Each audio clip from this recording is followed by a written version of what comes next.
Once, a man surnamed Wang was walking along a riverbank when he suddenly found a red envelope lying on the ground. Curious, he opened it and to his surprise, it contained money. Delighted, Mr. Wang thanked the heavens, believing it was a gift from the gods. Just then, an old woman emerged from the nearby woods. She congratulated Mr. Wang, leaving him confused. "Why are you congratulating me?" he asked. The old woman explained, "My daughter passed away a long time ago, but she has recently been appearing in my dreams. She says she wants to get married, only then can she reincarnate. Just last night, she told me that today, a man surnamed Wang would walk by here. I was told to give him a red envelope. I hope you're the one." Shocked, Mr. Wang admitted that yes, his surname was indeed Wang. The old woman didn't force him into anything. "Go home and discuss it with your family," she said kindly. "If they agree, come to this address to propose." She handed him a slip of paper with her address. When Mr. Wang returned home and told his family, everyone was astonished.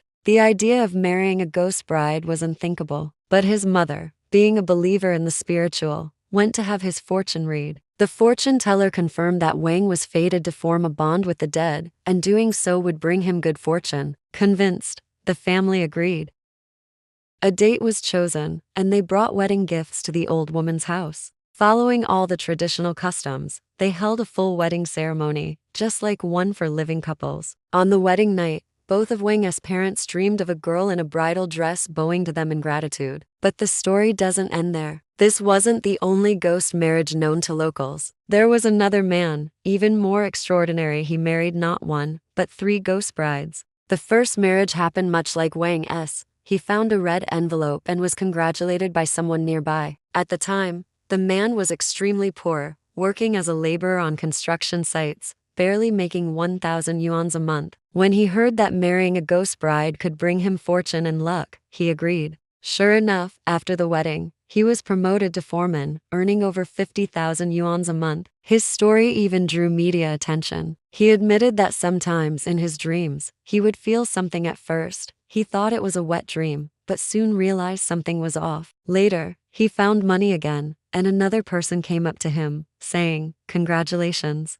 Recognizing the signs, he knew it meant another ghost marriage. He agreed again, hoping for even greater fortune. However, this time, the 2 ghost wives didn't get along. He often heard them arguing, and on bad days, bowls and plates in the kitchen would mysteriously smash to the floor on their own. The third time was different. He found a ring, not money. This time, an old man came forward to congratulate him. The man was hesitant. 2 wives were already too much, but the old man said, "Come to my house and see her photo. You'll love her." Out of politeness, he went, and when he saw the photo of the deceased woman, he found her beautiful and gentle looking. He immediately agreed. After the 3rd wedding, the fighting stopped. Curious, he asked the old man what the 3rd ghost wife was like in life. The old man smiled and said, "She was a mediator. She was known for resolving conflicts." From that day on, the man's fortune only grew. He went from foreman to full-fledged business owner. But to this day, he's never married a living woman, whether he doesn't want to or doesn't dare. No one knows.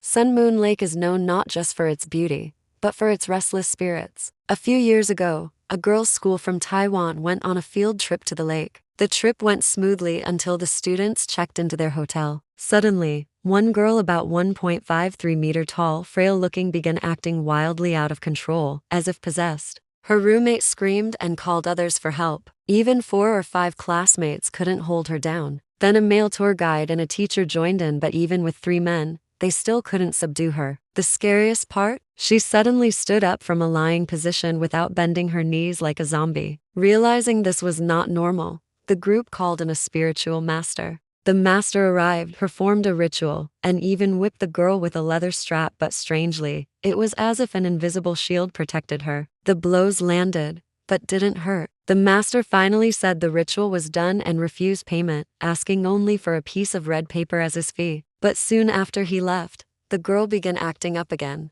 She had to be sent home for more in-depth spiritual healing. Later, people learned that similar incidents had happened around Sun Moon Lake. The area had recently experienced a boating accident, and many believed angry spirits were now haunting the site. A TV crew known as the Fearless Squad decided to investigate. They visited the sunken boat, now pulled ashore and abandoned on a remote trail. At night, the crew approached the wreck. The female host felt chills all over, her goosebumps rising. The cameraman's legs felt heavy, as if something was pulling him down. But they pushed forward into the boat's cabin. Suddenly, the female host began to gag, then sob uncontrollably. At first, the master thought she was acting for the show, but when he looked into her eyes, he saw fury and resentment. She had been possessed. Panicked, the team pulled her out and the master used Maoshan exorcism rituals to drive the spirit out. That chilling night added yet another layer of mystery to the already haunted reputation of Sun Moon Lake.